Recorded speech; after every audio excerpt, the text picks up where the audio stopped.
Vamos a utilizar ahora los recursos que incorporamos en el módulo anterior para resolver cuantitativamente algunos ejemplos de equilibrio en vapores húmedos. Vamos a empezar por el ejemplo que describí parcialmente en el inicio del bloque anterior. Tenemos, digamos, una habitación, una sala. Adentro de la sala tenemos un recipiente cerrado con un émbolo.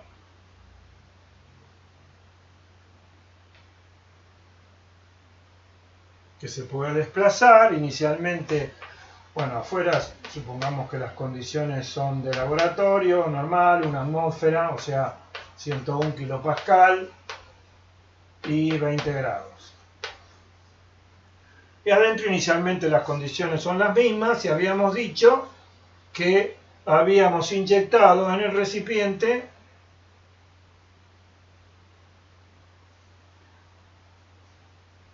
una cierta cantidad de agua líquida. O sea, inicialmente el agua está a 20 grados y una atmósfera. Dijimos agua líquida porque sabemos que a 20 grados y una atmósfera el agua está en estado líquido. Pero ahora vamos a ver que aún si se tratara de una sustancia que no conociéramos y disponiendo de la tabla de vapores húmedos de esa sustancia, podríamos determinar el estado en el que está la sustancia. Ahora nos vamos a ocupar. La descripción del ejemplo terminaba con un mecanismo que nos dibujamos para hacer vacío en esta sala y un manómetro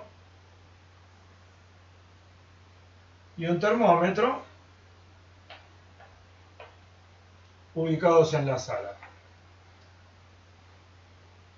Hacemos vacío lentamente y medimos la presión según va disminuyendo.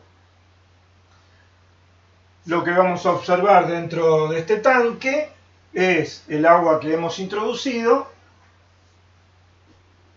a ver qué cambios operan en ella.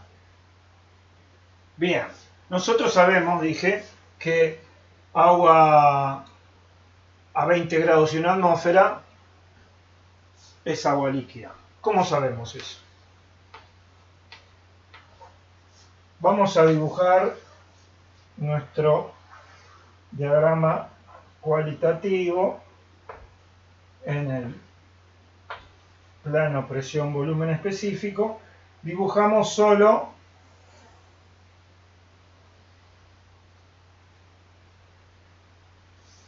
la zona de cambio de fase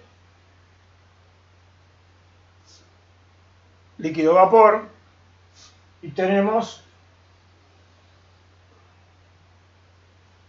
la isobara de 101 kilopascal por acá.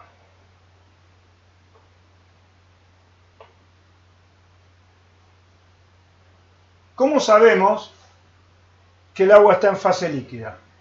El agua está a 20 grados. Entramos a la tabla vapor húmedo del agua. Yo transcribí acá los tres renglones que en la tabla que está en el sitio entre el módulo anterior, entre el bloque anterior y este, están resaltados. Esos tres renglones de la tabla que hay en el sitio entre el bloque anterior y este están resaltados. Son estos tres renglones que traje aquí. 0,01 grados, 20 grados y 100 grados. No vamos a necesitar para los ejemplos que vamos a desarrollar los otros renglones de la tabla. Si entramos con la isoterma de 20 grados, vemos que la presión que indica la tabla es 2,34 kilopascal. Esta presión es la presión de cambio de fase líquido-vapor a 20 grados. O sea que la isobara que corresponde al cambio de fase a 20 grados es una isobara de 2,34, fíjense.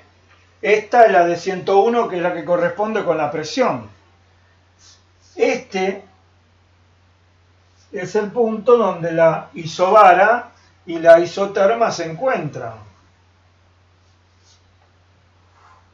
Esta es la isoterma de 20 grados.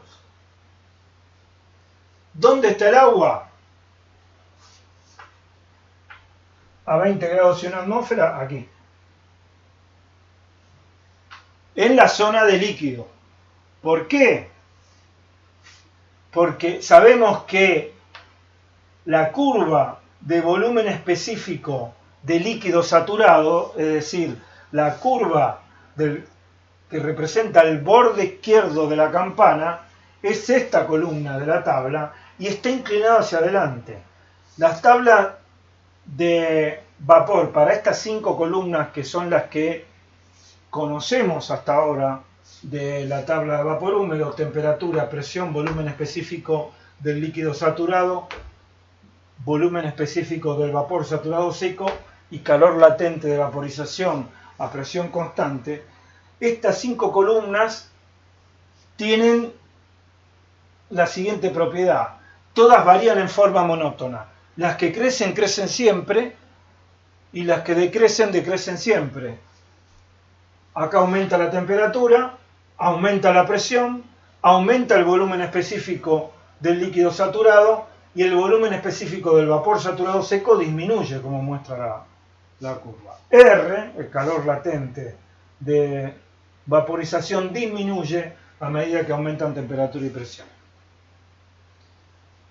Por lo tanto, como sabemos que el borde izquierdo de la campana tiene pendiente positiva y la isoterma es prácticamente vertical, pero en realidad además tiene una ligerísima pendiente negativa, desvío respecto a la vertical. Como pendiente es un ángulo casi recto. ¿Y esto por qué? Porque es compresibilidad isotérmica. Los líquidos y los sólidos son prácticamente incompresibles. Eso ya lo hemos visto en los temas anteriores, los temas tratados anteriormente. Por lo tanto, estamos en la zona de líquido.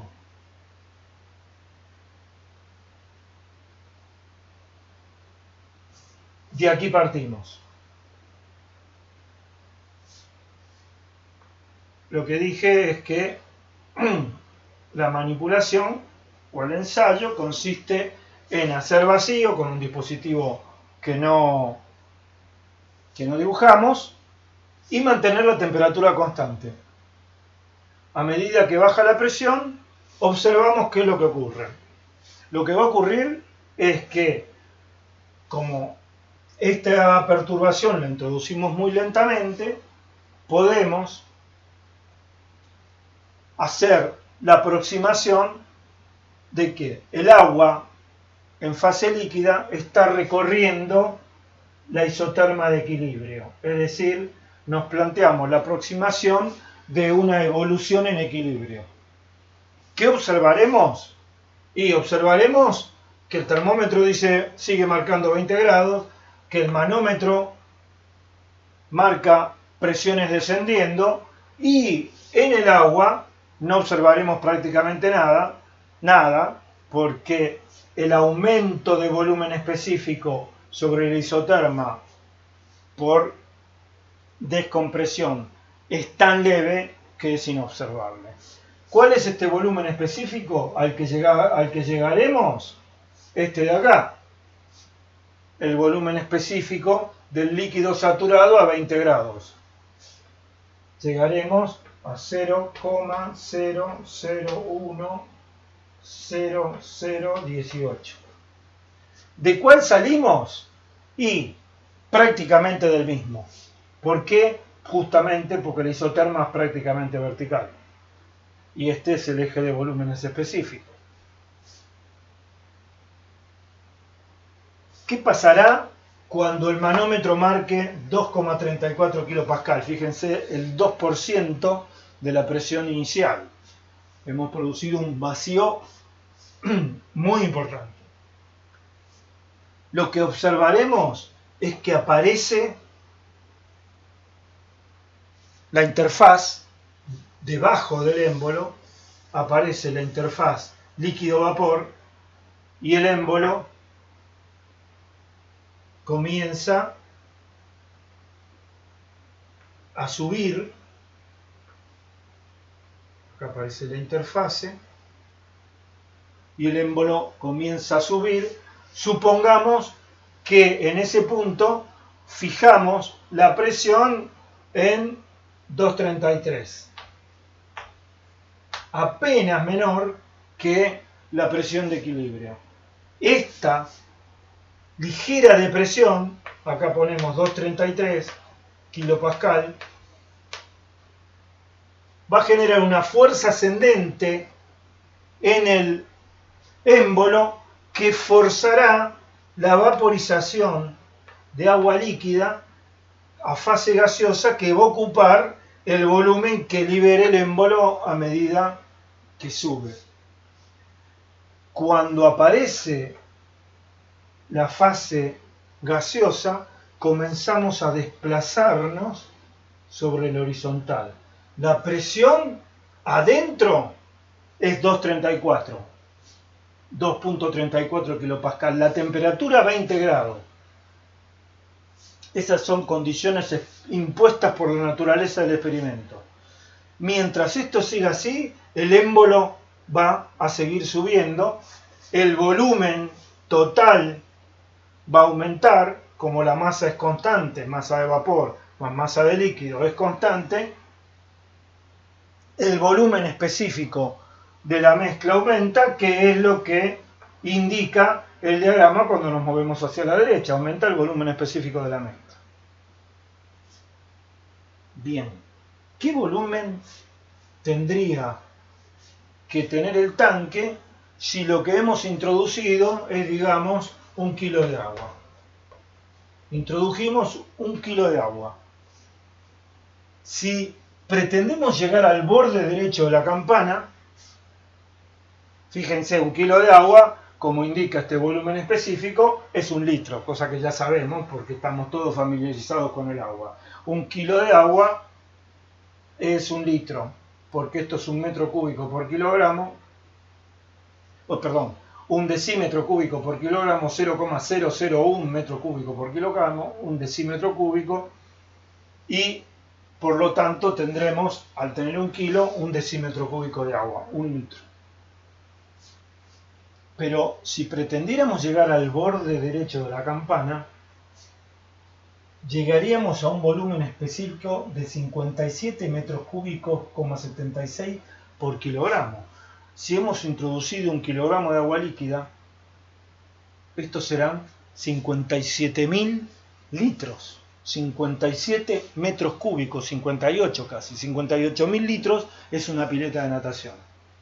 O sea, con 1 kilo de agua líquida, con 1 decímetro cúbico, a esta presión de 2,34 kilopascal, que es la presión a la que se vaporiza el agua a 20 grados, necesitaríamos una pileta de natación para alojar todo el vapor que generaría esta agua al vaporizarse. Recordemos que por las condiciones de la experiencia esto está tapado. Dentro de este recipiente tapado con el émbolo hay solo un componente. Bien, no vamos a asumir que adentro de la sala tenemos una pileta de natación de 57.000 litros. Por razones que vamos a ver cuando combinemos este ejemplo con otro, vamos a asumir arbitrariamente que el volumen que tenemos en el tanque hasta que se traba el émbolo en unas trabas dispuestas en el dispositivo es 1.672 litros, o sea 1,672 metros cúbicos.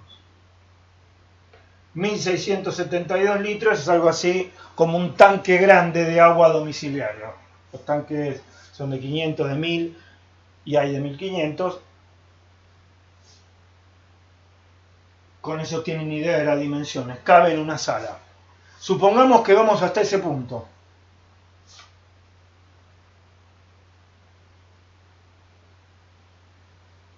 Y tenemos acá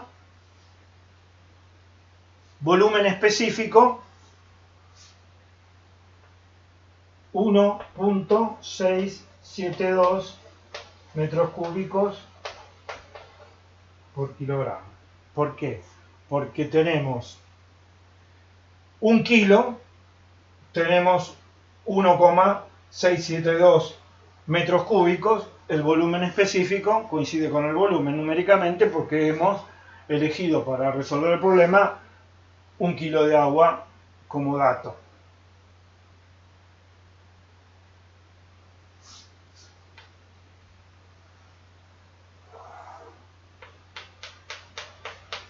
Este es el estado en este punto.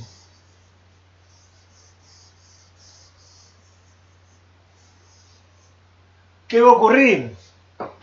El émbolo está trabado, el vínculo absorbe la diferencia de presión, es decir, el esfuerzo ascendente que genera la diferencia de presiones de atrás, dentro y afuera, y adentro quedará agua a 20 grados, 234 kilopascal, en equilibrio, el líquido y el vapor. Cabe preguntarnos qué fracción del agua líquida se habrá vaporizado. Como vimos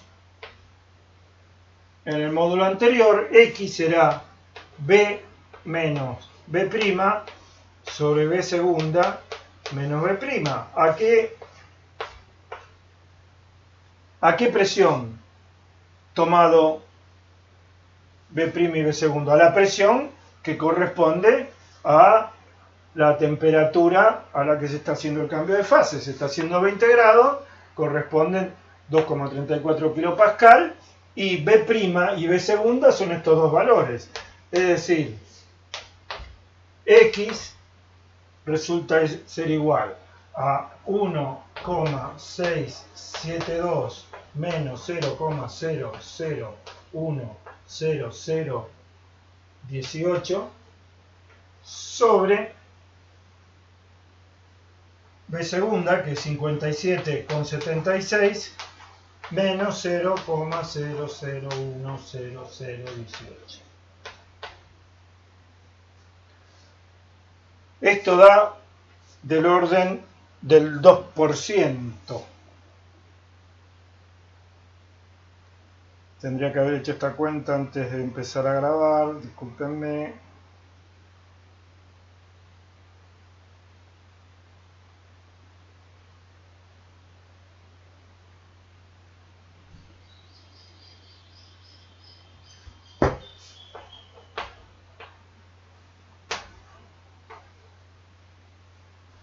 ,029, o sea 2,9%. 2,9% de la masa de agua inicial, o sea, sobre 1 kilo, algo así como 30 gramos. 30 gramos de agua pasaron a fase gaseosa para ocupar los 1.672 litros del tanque. Este es un ejemplo. Vamos a ver ahora el ejemplo que hubiera sido más natural y que evité deliberadamente para no remitirnos a la intuición del agua hirviendo en un recipiente abierto a presión atmosférica, experiencia a la que estamos todos habituados. Supongamos que en vez de evacuar de aire a la sala,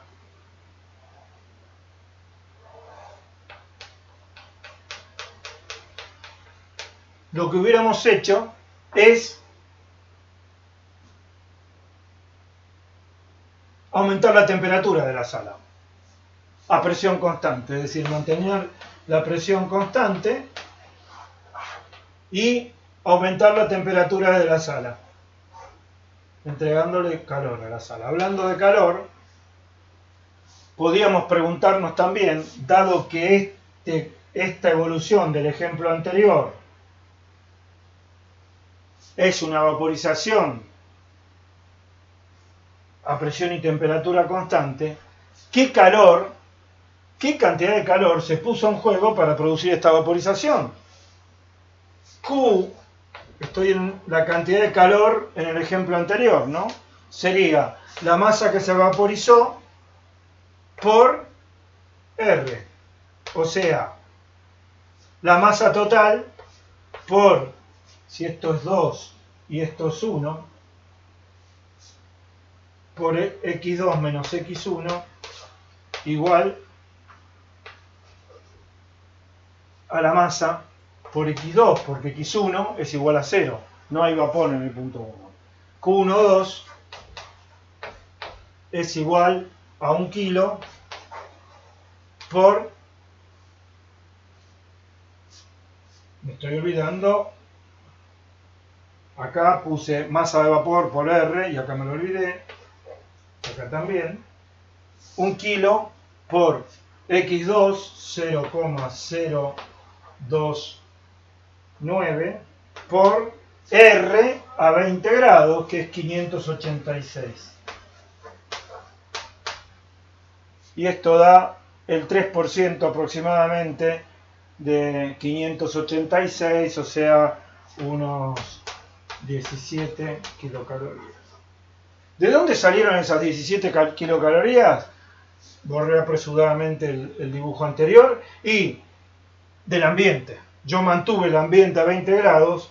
Estas 57 kilocalorías, 17 kilocalorías, perdón, necesarias para vaporizar esos 30 gramos de agua,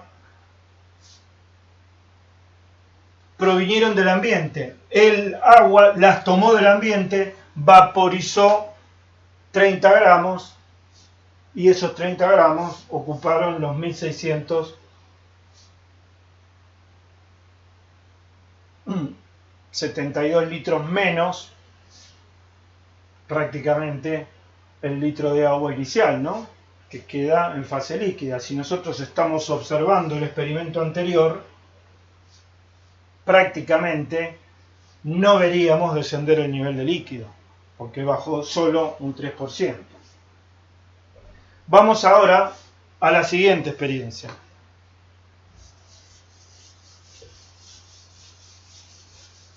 Que queremos cuantificar. La experiencia que les dije hubiera sido más natural, que es aumentar la temperatura. El agua parte de aquí, pero ahora, en vez de seguir un isoterma, sigue una isobara. Calentamos muy lentamente. ¿Qué va a pasar con el agua líquida cuando la calentamos a la presión de una atmósfera? Y lo que va a pasar es lo mismo que pasa sobre la hornalla. Mientras es solo fase líquida, lo que ocurre es que aumenta su temperatura. Podríamos calcular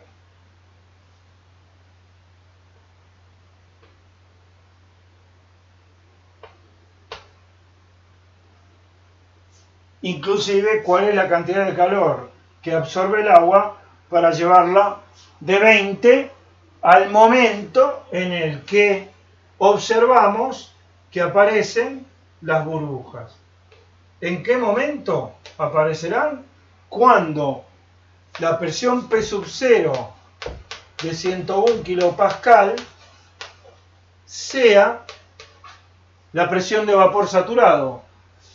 ¿Y eso a qué temperatura es? Ya lo sabemos, a 100 grados. Esto es lo que pasa sobre la hornalla. Hasta este punto es lo mismo, hasta el punto en el que, o casi lo mismo, salvada la cuestión de la evaporación, que acá no se produciría. No se produciría porque está tapado y no hay aire.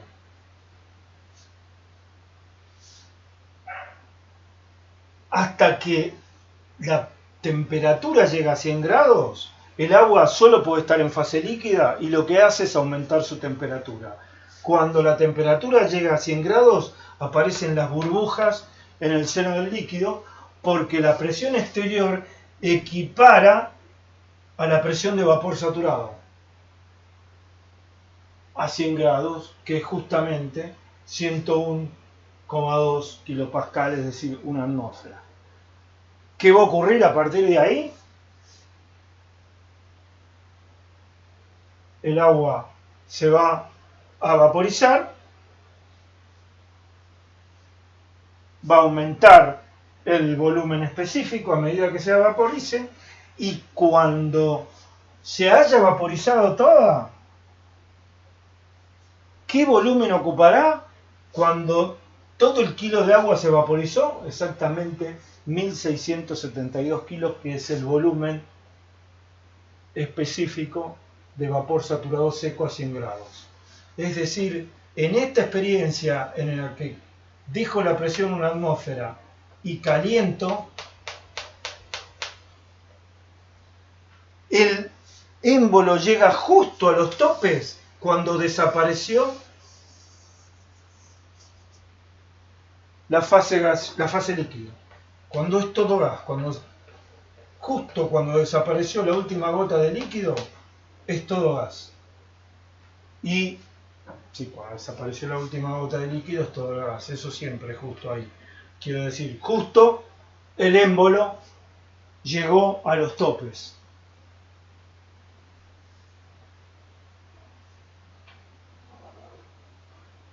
Si quisiéramos calcular la cantidad de calor absorbida entre el estado inicial y el momento en el que llega a hervir, ya lo sabemos, es calorimetría a presión constante. La cantidad de calor que absorbe el agua es el calor específico del agua, del agua líquida a presión constante, que es 1 kilocaloría por kilogramo grados centígrados, por 1 kilogramo por 80 grados, porque esta es la isoterma de 100 y esta otra, la anterior, es la de 20.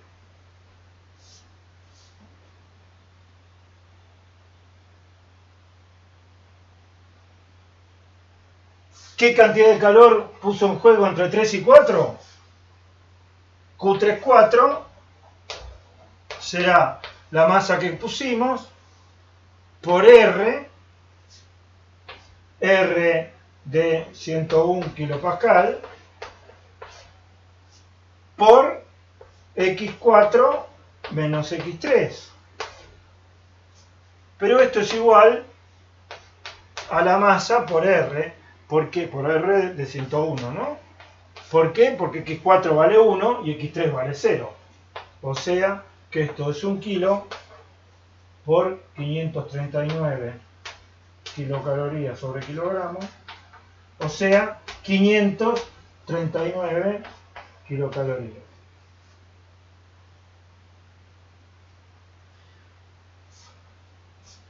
Para llevar de 1 a 2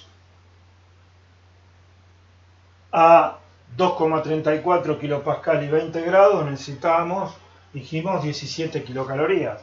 Pero habíamos vaporizado nada más que el 2% del agua. Aquí lo llevamos a el mismo volumen final, pero a la presión de 101 kilopascal y 100 grados. Bien, volvamos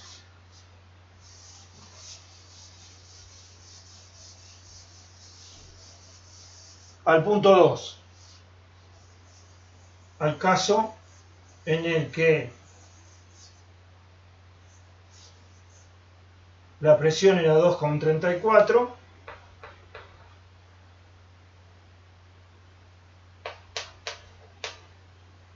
2,33 habíamos dicho. Acá adentro era 2,34 porque estaba trabado. 20 grados. Y X igual 0,029. ¿no?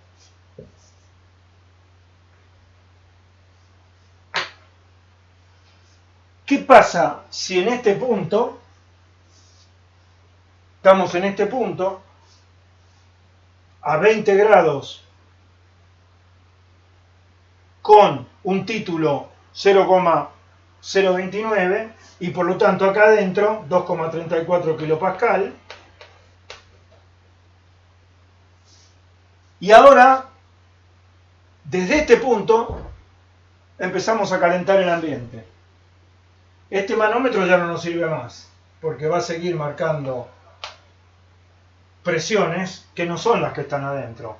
Acá, si el ambiente es estanco, cuando aumentemos la temperatura también va a aumentar la presión, pero no estamos estudiando el ambiente, estamos estudiando lo que pasa adentro de nuestro tanque de 1670 litros, cuya tapa está trabada, y por lo tanto, lo que sostiene este tanque ahora es un volumen fijo. El volumen es 1672 kilos y no va a cambiar. Así que esta presión ya no nos interesa más cuando empezamos a calentar el ambiente. Como el volumen del tanque es constante y la masa adentro también, lo que vamos a recorrer es una vertical. Lo que va a pasar cuando aumentemos la temperatura lentamente del ambiente es que va a aumentar la temperatura también adentro y se va a seguir vaporizando agua, ahora a volumen constante. Fíjense, estamos haciendo un cambio de fase a volumen constante. Los cambios de fase no son a presión y temperatura constante. Son a presión constante si son a temperatura constante y viceversa, pero hay un grado de libertad. Puede haber cambio de fase en cualquier combinación. En este tramo 2, que sale de 2 a volumen constante, estamos cambiando de fase a volumen constante. ¿Y cuándo se habrá vaporizado toda el agua si seguimos calentando? Y cuando desaparezca la última gota,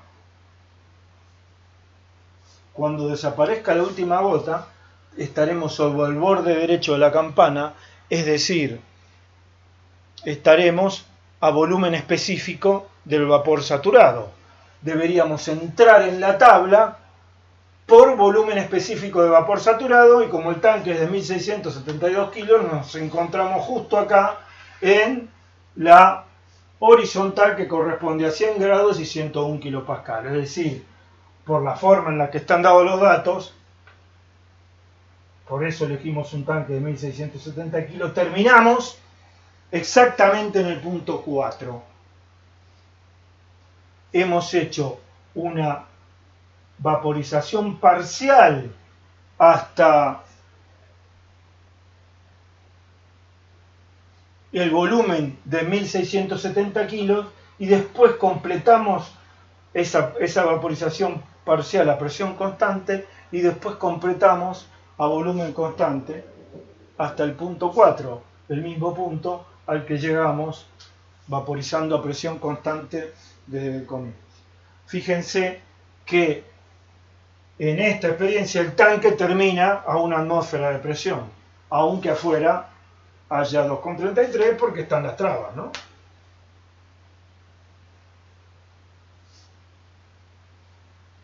¿Podemos preguntarnos cuál es la cantidad de calor puesta en juego entre 2 y 4? Podemos preguntárnoslo, pero ahora no lo podemos responder.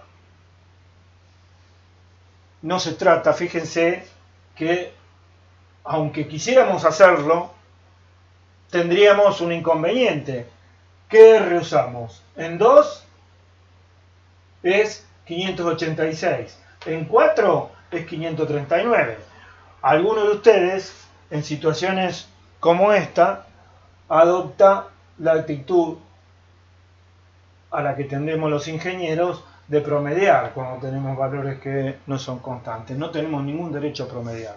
Esta es otra evolución distinta. Estos son calores latentes a presión constante y esta evolución es a volumen constante.